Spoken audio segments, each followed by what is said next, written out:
এবার এলো পুরুষ মানুষের পালা। তাকে বলা হলো যে তুমি হলে প্রাণীকুলের মধ্যে সবচেয়ে বিচক্ষণ এবং বুদ্ধিমান, সেই জন্যে তোমাকে প্রাণীদের শিরোমণি করা হলো এবং তোমার আয়ু হবে 20 বছর। তখন পুরুষ মানুষ বলল, করজোড়ে বলল সৃষ্টিকর্তাকে যে 20 বছর আয়ু অত্যন্ত কম।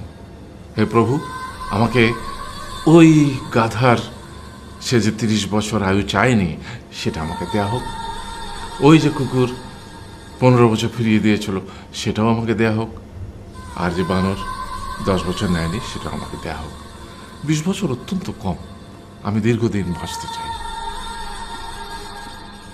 সৃষ্টিকর্তা সেটাও মঞ্জুর করলেন। তারপর কি হলো?